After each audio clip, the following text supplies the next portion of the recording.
Según Gálatas capítulo 5, versículo 19 al 21, del tema que hemos venido hablando en cuanto a las obras de la carne, hoy veremos la novena obra de la carne llamada los celos. Quien siente celos tiene una obra de la carne, por cuanto no ha dominado en tener confianza. Y en la carta a los Gálatas capítulo 5, versículo 20, en las palabras del apóstol Pablo nos dice, o no dice celo, sino dice celos.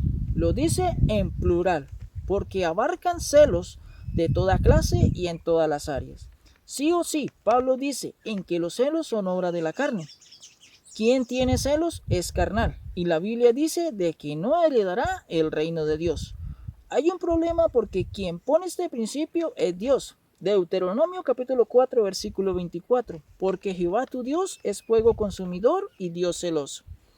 Y aquí hay un problema interpretativo, porque Pablo en Gálatas capítulo 5, versículo 20 dice los celos son una obra de la carne, porque quien tiene celos o sufre de celos es carnal. Pero Deuteronomio dice que Dios es celoso. Tenemos un problema porque Pablo en Gálatas habla de los principios establecidos por Dios, de que sí o sí el que siente celos o es celoso es carnal. Pero la Biblia me dice de que Dios es celoso. ¿Acaso Dios es pecador? ¿Acaso Dios quebranta sus propias normas? No. En Juan capítulo 2, versículo 17 dice, entonces se acordarán sus discípulos que está escrito, el celo de tu casa me consume. Recordemos la experiencia de Jesús cuando llegó al templo y encontró a los mercaderes y los cambistas que habían convertido el templo en un lugar de negocio, y la profecía decía que el celo de tu casa me consume. ¿Acaso Jesús tenía la obra de la carne llamada los celos? Bíblicamente, ¿qué son celos? Según la Biblia, los celos son un ardor, algo que quema o consume. Por eso Deuteronomio capítulo 4, versículo 24 dice, Jehová tu Dios es fuego consumidor y Dios celoso. ¿Qué siente Dios cuando un adorador suyo se inclina ante una imagen o ídolo? Siente un fuego que lo consume, le produce dolor. Ahora, nosotros somos imperfectos y tenemos celos. Dios es perfecto y siente celos, y celos significa ardor que consume. Pero el apóstol Pablo dice celos y está hablando de las clases de celos, que son inapropiados por traspasar los principios de Dios. Pero Pablo también me hace entender que hay una clase de celos que son apropiados. En una pareja que se aman, si en algún momento uno de los dos nota algo no usual, le reclama a su pareja su comportamiento. ¿Será pecado? No, porque de alguna manera el celo me lleva a cuidar a lo que creo que es mío. Y por eso Pablo en la carta a los Romanos, en el capítulo 7, hablando del matrimonio, dice de que el esposo le pertenece a la esposa y la esposa le pertenece al esposo. Aquí hay un celo que está bien direccionado, cuando lo haces bajo los parámetros de Dios. Pero hay un celo que no está bien encaminado. En algún momento sentimos celos, pero es ahí donde debemos reconocer y pedir perdón con nuestra pareja. Y este celo es apropiado. Debo definir que Dios es celoso de una manera apropiada. Dios nunca peca con sus celos. Dios actúa basado en los principios de propiedad que Él posee sobre su creación que Él creó. Isaías capítulo 42, versículo 8 dice, yo Jehová soy tu Dios y no comparto mi gloria con nadie. Dios no admite competencia. Cuando en la palabra encontramos de que Dios es celoso, lo encontramos en ese sentido espiritual. Al ser Dios el soberano, no hay nadie quien pueda competir con Él. Y por eso Dios exige devoción exclusiva. Es un celo bien dirigido. Cuando hablamos de Jesucristo, del celo que sintió en el templo, porque sigue la línea de la devoción en cuanto a su Padre y se sintió herido.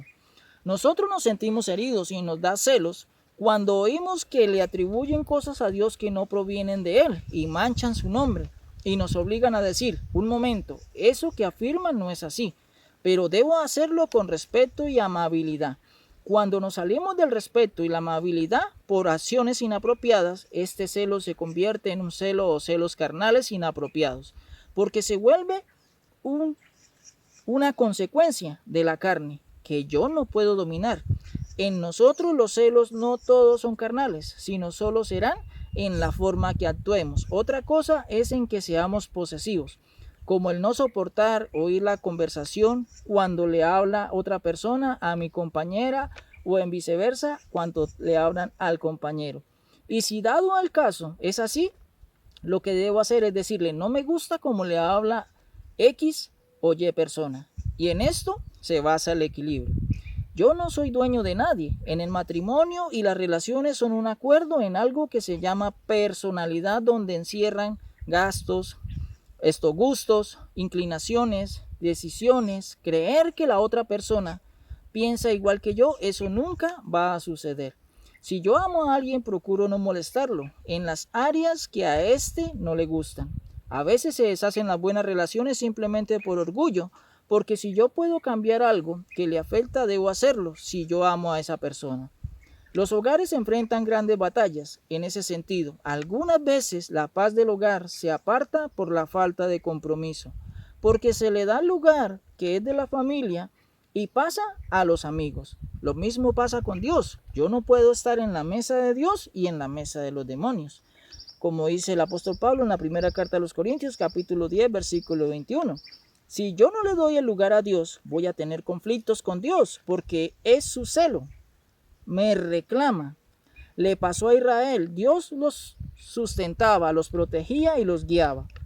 Y un día cualquiera estaban adorando a Baal.